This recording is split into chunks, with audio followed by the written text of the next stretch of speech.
Well, thank you, everyone, and thank you for inviting me here today. As Paul said, I've kind of a bit of a mixed bag when it comes to professional background. My wife and I spent many years in Thailand working in anti-trafficking projects, but then when we came back to Australia, my background's in journalism, and it was actually through working as a journalist at the Gold Coast Bulletin that I came to faith and came to understand who Jesus was in a personal way after I worked with a Christian photographer at the newspaper back in 1995, so a long, long time ago now. So for me, I worked as a journalist as both a Christian and before I was a Christian.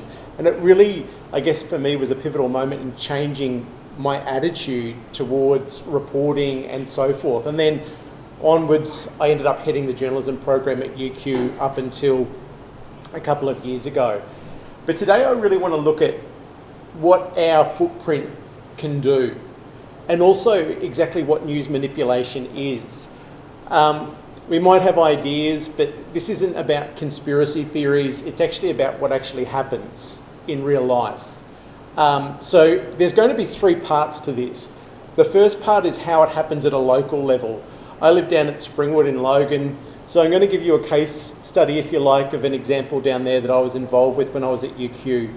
Then we're going to look global, and then we're going to look at the impacts on kids. I actually have a 16-year-old daughter. I'm pretty up to date in terms of media and so forth, but I've actually, in the last few years, have gone through a journey with her as she's had to navigate online spaces, and it hasn't been easy. And so it's really important for us to, learn how to navigate these spaces.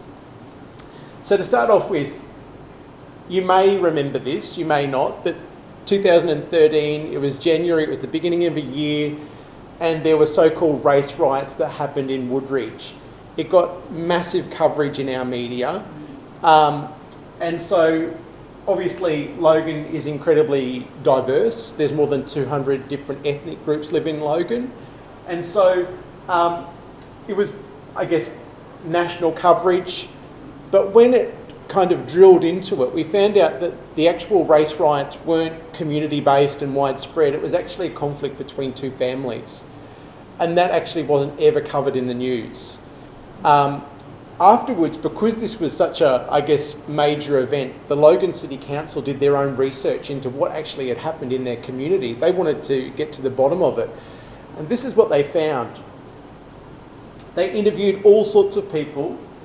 There being the community, strong sense of it is that the media played a very large part in exacerbating the whole issue.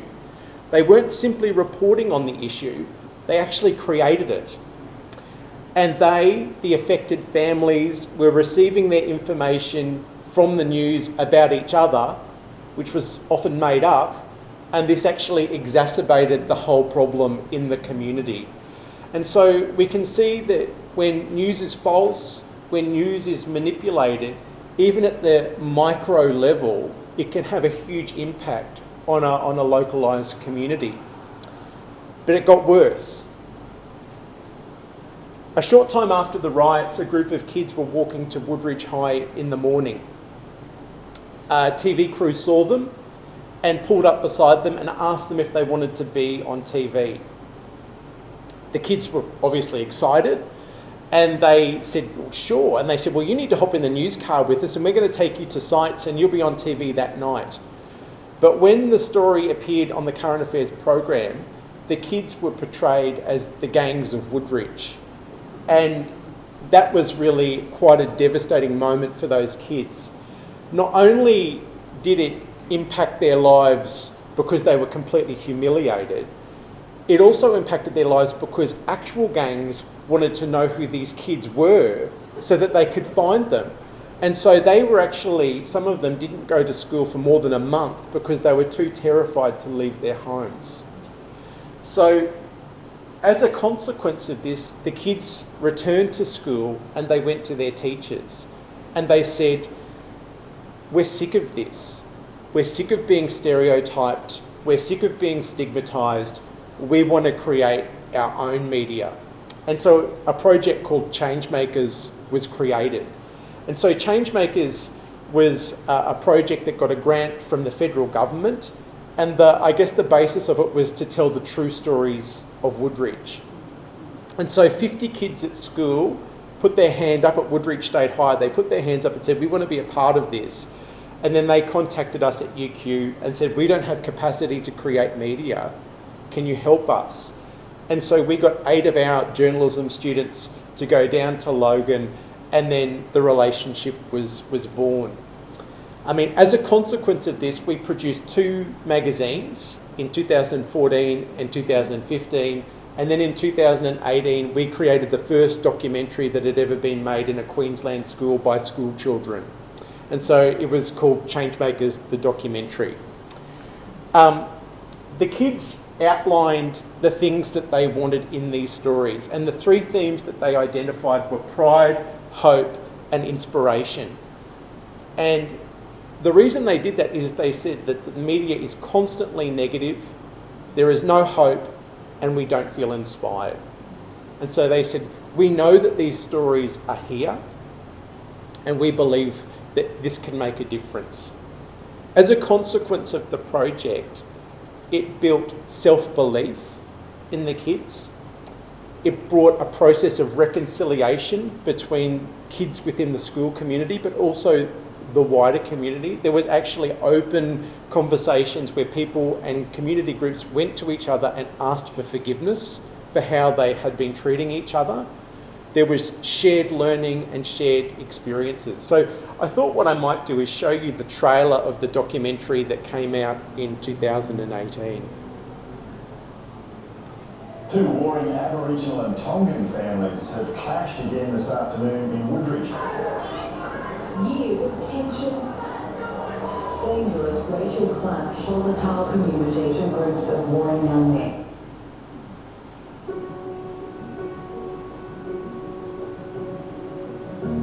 People who they only check the media of what Woodridge is, like they haven't seen it in their own eyes of what Woodridge actually is. So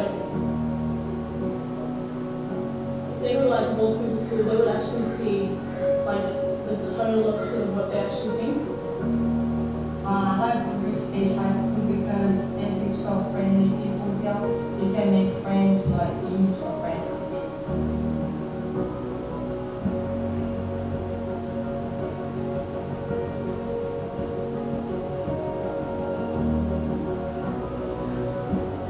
I promised myself that I would do the best I can for these kids and for their families, and it can be very challenging and hard,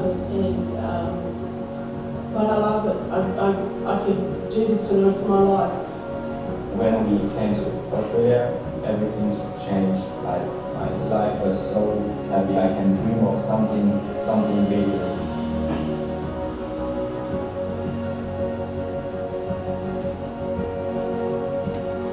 I want our generation to break the cycle and better ourselves and our culture.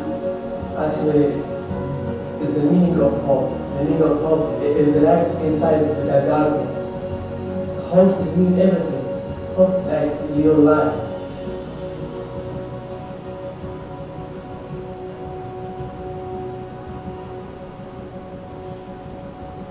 So we actually couldn't believe what stemmed from this, but the documentary actually got presented to federal parliament.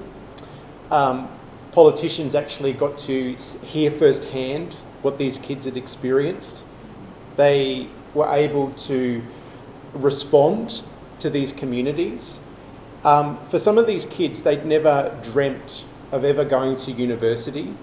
By engaging with university students, I think something like 30 of the 50 kids that were involved at Woodridge are now at university doing tertiary education, because it actually gave them the confidence and the belief that they could do something that no one else in their family had ever done.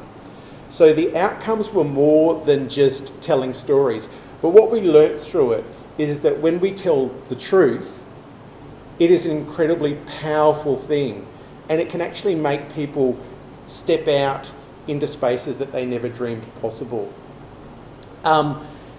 We also got contacted by the United Nations, and UNESCO are now using this as a model in other projects around the world.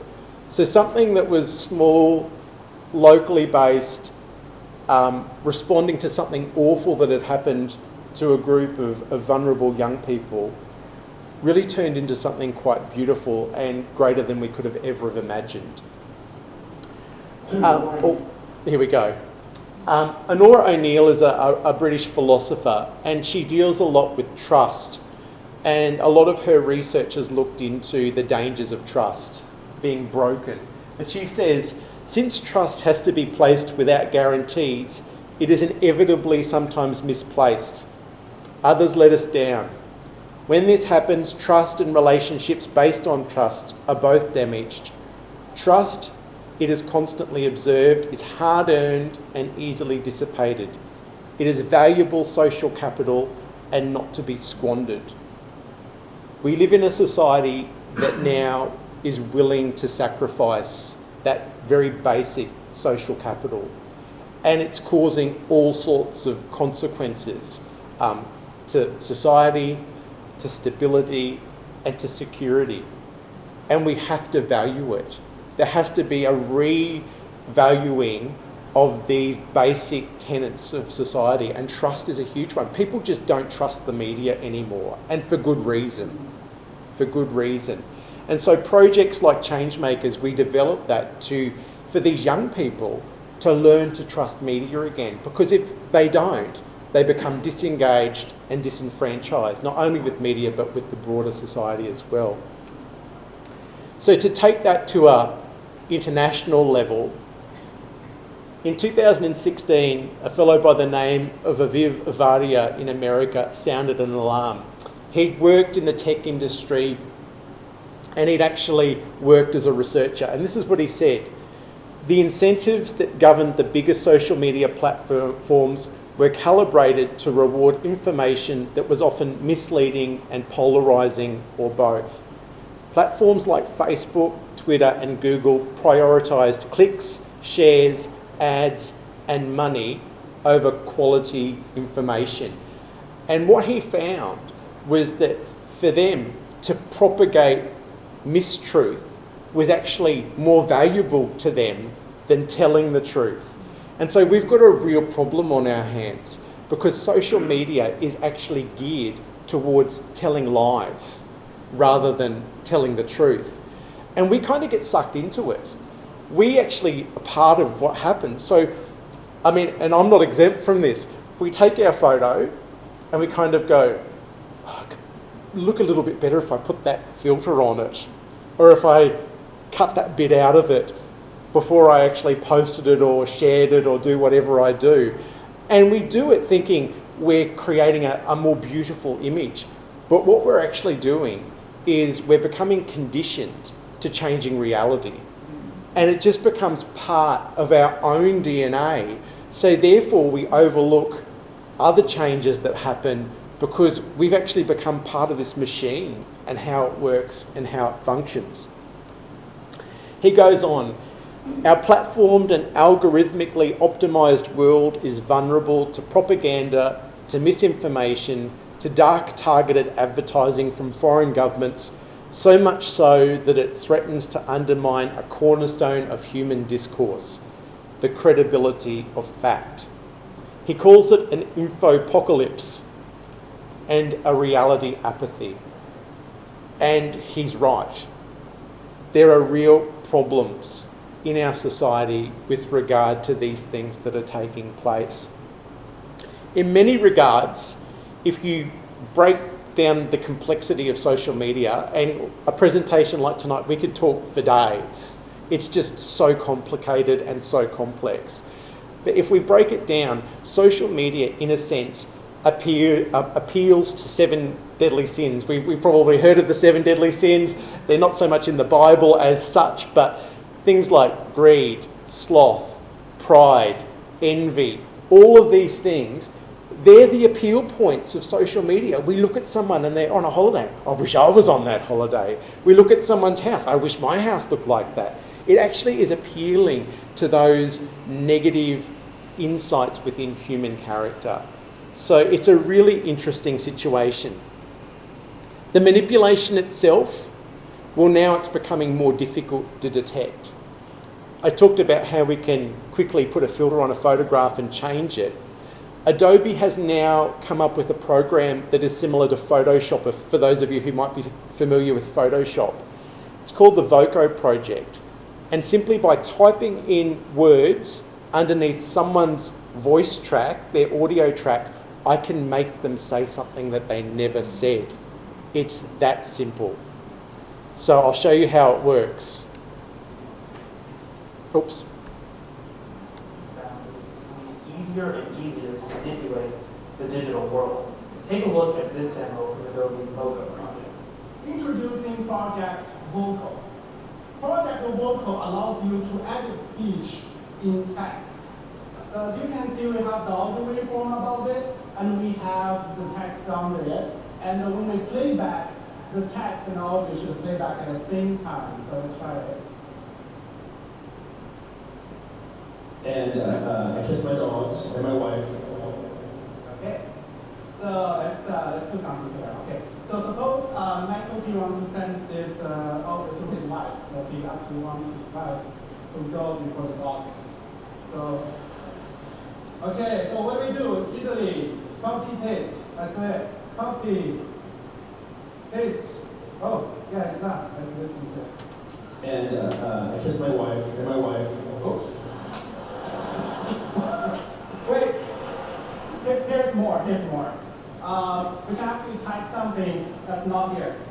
So I heard that actually that on that day, Michael actually kissed our children. So to recover the truth, let's do it. So let's remove the word "my" here. You see this out. And just type the word "Jordan."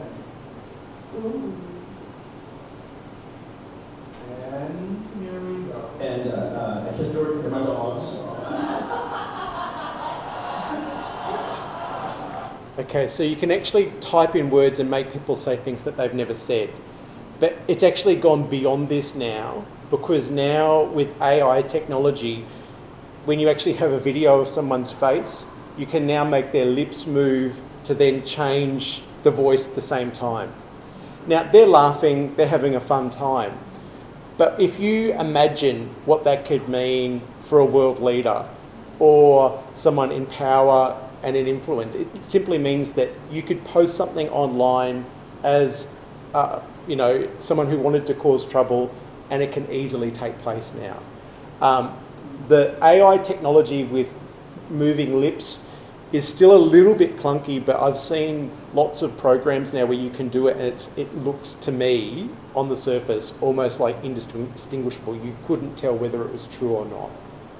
So that's the world that we're living in. On top of that, there are all sorts of other activities going on. Paul mentioned that we've worked extensively in trafficking. Now, particularly on the subcontinent, in Bangladesh, in India, a big area is click farms. So people are trafficked into click farms where basically what they are doing is that they are raising the number of likes and boosting people's online credibility by creating false accounts and so forth. So they use thousands of phones and SIMs. This is a very early one, but now it's all in-house on computers, and it's designed to spread viral news, to boost individual follower numbers, to boost likes on certain posts. So if I'm, say for example, a world leader like Donald Trump, and I want to show that thousands and millions of people have liked my post, I can actually pay for people to boost the number of likes on a post of mine to give it more credibility. Or it can trick news bots, which are machines designed to spread news, to build up the following of a certain news story. So it's estimated that 48 million Twitter accounts are fake. 49% of Donald Trump's Twitter followers were news bots, so they actually weren't real people, they were just machines. Click farms are used by the actual social media companies to boost their economy, their digital economy, and their value. 3,500 news stories in Europe were believed to be the product of pro-Russian or pro-Kremlin disinformation sites using bots and click farms. On the cheap side, you can buy 1,000 Twitter followers for $14 on a site called InterTwitter. 5,000 followers cost you $43 and 100,000 cost you $487. So if I'm a person who's wanting to get traction, the more followers you have, that means that when you post, your posts are then going out to a much broader audience simply because of your capacity of followers. So what you're doing is you're buying influence over people. On other sites, you can buy 1,000 followers for $10 or 1 million for $1,350. So this is sort of what's happening, I guess, below the scenes that we don't often see, we're not necessarily aware of. But politicians are big, not so much that they would buy them, but people who work in their offices may buy followers to boost their online influence. And that's something that's been happening a lot around the world. On top of this, within the news industry, a trend has occurred of what's known as circular reporting, and this is incredibly problematic. So what we find and how this works, so we're talking about, potentially pro-Russian influence. So how this would play out in real life is that a Russian operative may post a fabricated story. These are written really well. It seems like the real deal. They write it, they're publication A. Publication B publishes that story, and then publication A cites publication B as the source of the story. So they make it up, B publishes it, and then they cite B. So what you've got is this cycle. So they've written something that's false, B's published it, and then they publish B's story as the source of the story. So that's a very simple equation. But if you, say, publish a story and 30 sources publish it, then you've got 30 sources to cite in your republishing of the story that you made up. And that's what they do, and that's how it has influence. So it's incredibly tricky, it's incredibly deceptive, it's incredibly complex. And this has happened because newsrooms around the Western world have been slashed. There aren't the number of journos to check information anymore and to verify facts. So they just see something that's trending online and they publish it. They don't check it, they just publish it. Because there is a speed of mass information spread, so they don't want to miss out. It's that fear of missing out principle. If I miss this story, I could lose my job, so I just publish it and not check it. We have 24-hour news cycle, 7 days a week, so we often have only 1 or 2 people working in the middle of the night, so they're just constantly churning this information out, and then you've got news bots and click farms adding into this as well. So the key is verification. And that's just simply not happening, or to the degree that it needs to happen. Really interestingly, one of the biggest checkers of this news in the world was a company, a not-for-profit volunteer company called StopFake. Guess where they were? They were in Ukraine in 2014. And so they were set up purely to what they called to fight the weaponisation of fake news. And so they operated not to tell news stories, but simply to debunk stories that were already in existence in the public sphere. And that was their whole organisational base, was just to publish these stories, particularly for a European market, because that's where, for them, the biggest influence was taking place. And so it became like a news source. It almost became like what we would say is an old-style newspaper, because people were going to the site to check whether a story was true or not. So they were actually providing a broad service across Europe through the kind of work that they were doing. So in some regards, within the news ecosystem, this is what we need, is we actually need more of this. The bottom line is you can't legislate against this kind of stuff. It really is so insidious and underground, it just won't make a difference. But having organisations that can check are really powerful in clearing up some of this misinformation. How am I going for time, Irene? Am I doing all right? I never watched, I don't know. Okay. Okay. Scott, is that still going, that organisation? To my understanding, it's not. I think it's still functioning, but not to the extent that it was. Yeah. So, bringing it into our kids in Australia, I'm just going to go through some of the stats. 1 in 5 Australian children experienced online bullying in the past month. So that's actually from the government department, the Australian Institute of Health and Welfare. Kids with a disability, kids from culturally and linguistically different backgrounds, and LGBTIQ kids are at greatest risk. This results in poor academics and poor results at school, mental health issues such as anxiety and depression, and higher risk of suicide. 1 in 3 Australians aged 14 to 17 have engaged in sexting.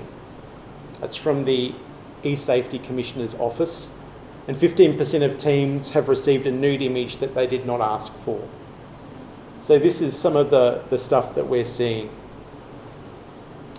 Almost half of children between the ages of 9 and 16 have experienced regular exposure to sexual images.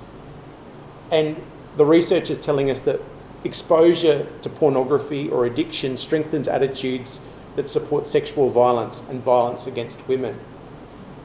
When I was teaching at UQ, and this was going back to 2015, in first year, the students there do investigative journalism, and they have to do a story on human tragedy. That's the theme, and then it's open to them what they do.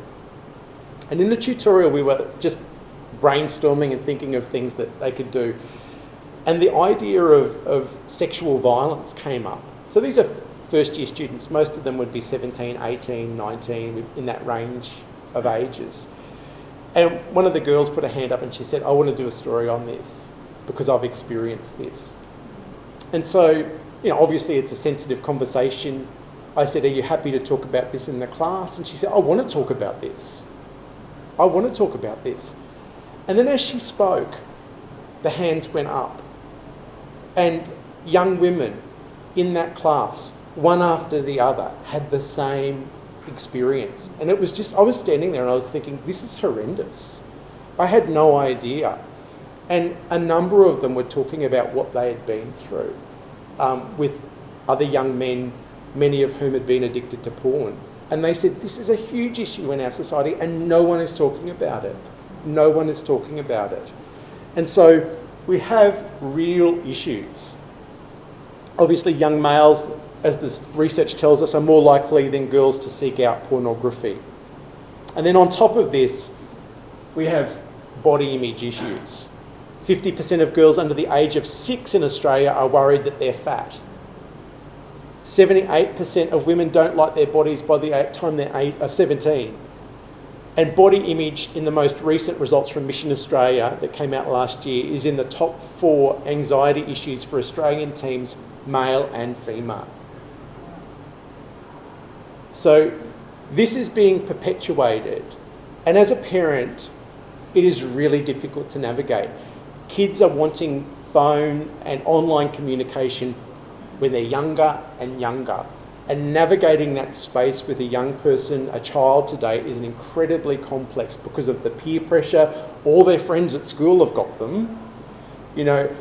What is a good age? Navigating those spaces is incredibly complicated. That's Kelly Clarkson. You may or may not know Kelly Clarkson. She won American Idol the very first time it was run. That's the cover of a magazine that she was on. That's actually her at the same time as the magazine cover. That's how much they manipulated her body image. She was furious. She was furious about it. She's actually been a really strong advocate for just being completely content with who she is and how she looks. And so she took the magazine on with regard to manipulating her image. And this is, I guess, this shows how complicated this is. This is what the editor said. This is art, creativity, and collaboration. It's not as in a news photograph journalism. It is, however, meant to inspire women to want to be their best. That is the point. Did we alter her appearance? Only to make her look her personal best. Did we publish an act of fiction? No, not unless you think all photos are that. But in the sense that Kelly is the picture of confidence, and she truly is, then I think this photo is the truest we have ever put out there on the newsstand. That's what you're dealing with. That's what you're dealing with. And so we need a major reshape up of our media industry within Australia and globally, because they have no problems perpetuating a lie because they just justify it. One thing I used to show my students was this clip. It goes for 36 seconds. And I actually showed this to my daughter. My daughter is, as I said, 16. She's an elite athlete, so she's a footballer. She is incredibly fit. She's incredibly active. And in the past couple of years, she has had body image issues just simply because of what she sees on social media. And so I showed her this, and it was a turning point for her.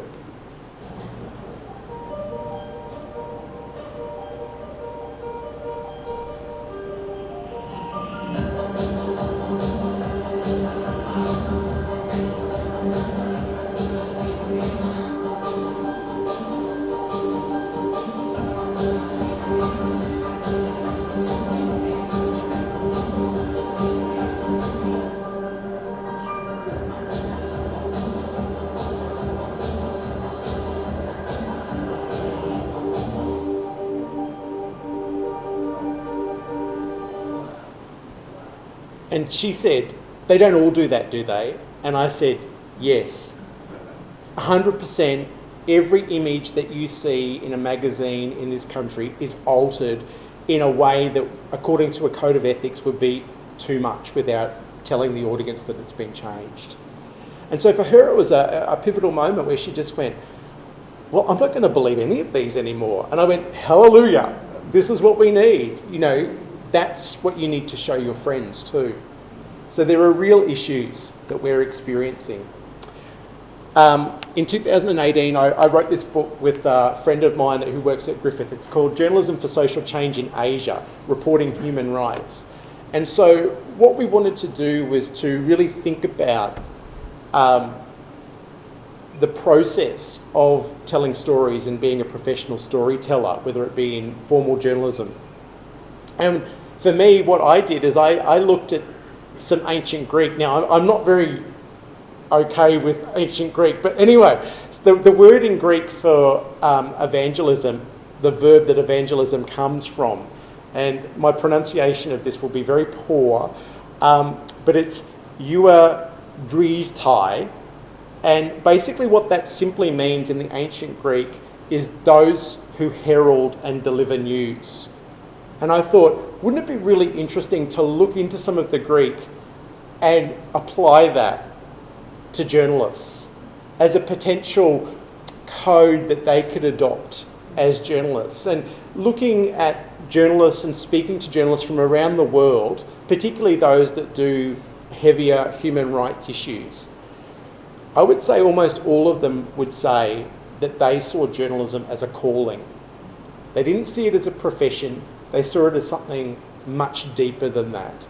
And I think in Australia what we need to do is to revalue journalism and to actually see it at that deeper level as a calling, as opposed to just seeing it as clickbait or a job that you just perpetuate lies. And so when you dig into what the historical evangelist had as a character, they were honest with the utmost of integrity. They are people with critical analysis and thinking skills that think deeply about issues within their community and their society. And they understand their method of communication. They know when they need to verify, and they know how to communicate across the medium they use. And for me in the book, that's what we explored, is how these things can be applied. I guess in a sense, applying a theological perspective to an industry that is very mainstream in society. And so we had really fantastic feedback with regard to that as people really try to reimagine what journalism needs to look like in our modern world.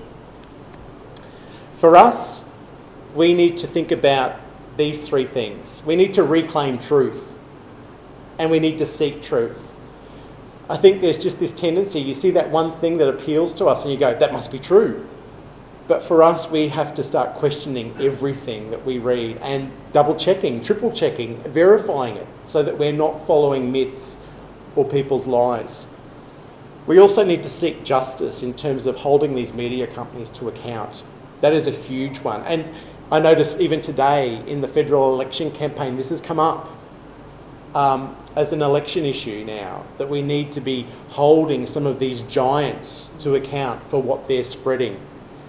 And then also loving our neighbours through our use of social media, through our sharing. What are we sharing?